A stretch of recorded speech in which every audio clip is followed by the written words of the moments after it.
తెనాలి రజ్జకపేటలోని చాకలి Ailamma park ఎదురుగా భవన నిర్మాణ పనులు చేస్తున్న తాపీ మేస్త్రి కేసన గోపి హైటెన్షన్ విద్యుత్ లైన్ తగిలి మృతి చెందారు.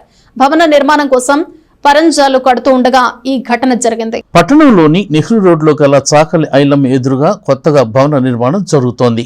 ఈ నేపథ్యంలో భవన నిర్మాణం కోసం పరంజాలు కడుతున్న కొల్లిపరకు చెందిన కేసన గోపి అనే తాపీ మేస్త్రి హైటెన్షన్ విద్యుత్ లైన్కి తగలడంతో అక్కడికక్కడే విద్యుత్ షాక్ గురై మరణించాడు. అతని వయసు 35 సంవత్సరాలు. భార్య, 2 ఆడపిల్లలు ఉన్నారు. భవన నిర్మాణం కోసం పనిచేస్తున్న వారిలో మృతి చెందిన గోపితో పాటు మరో 3 ఉదయం నుంచి పరంజాలు కడుతున్నారు. అయితే మధ్యాహ్నం గోపి ఒక్కడే గోడకి కన్నం పెట్టి అక్కడ అడ్డుకర్ర వేయగా ఆ ప్రమాదం జరిగినట్లు చెబుతున్నారు. టూటౌన్ సిఐ రాముల నాయక్ ఘటనా స్థలాన్ని సందర్శించి వివరాలను తీసుకున్నారు. చాకల్చెరు ఎదురుగా ఒక బిల్డింగ్ కన్స్ట్రక్షన్ అవుతుంది. ప్రవీణ్ కుమార్ అనేది 3 అంతస్తుల బిల్డింగ్ కన్స్ట్రక్షన్ అవుతుంది. ఈ కన్స్ట్రక్షన్ చేసే క్రమంలో కేసని అని గోపి అని కొలిపర విలేజ్ ఇతను మేస్త్రి పని చేస్తూ ఉన్నాడు. అయితే ఇప్పుడు ఈ కన్స్ట్రక్షన్లో పక్కనే మెయిన్ సప్లై పవర్ లైన్ సైడ్లో ఉంది.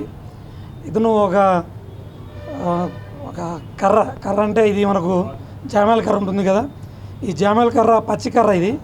ఆ పచ్చి కర్రను ఇతను ఆ ఇంటికి అమర్చే క్రమంలో ఆ కర్ర లైన్కు తగలడము, ఇంకా అది పచ్చిది కాబట్టి షార్ట్ సర్క్యూట్ రావడము, స్పాట్లోనే చనిపోయినాడు.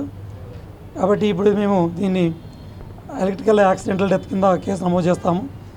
తర్వాత ఏమన్నా సరే జాగ్రత్తలు తీసుకుంటేనే మనము ప్రాణాన్ని రక్షించుకోగలుగుతాం. ఏదైనా ఒక పని చేసే ముందు వెనక ముందు ఆలోచించుకొని పని చేయాలి.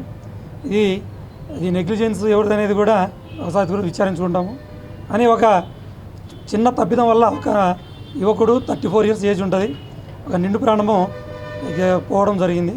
కాబట్టి జాగ్రత్తలు పాటించి అందరూ కొంచెము జాగ్రత్తలు తీసుకుంటే మనకు క్షేమం ఉంటుందని తెలియజేసుకుంటాం.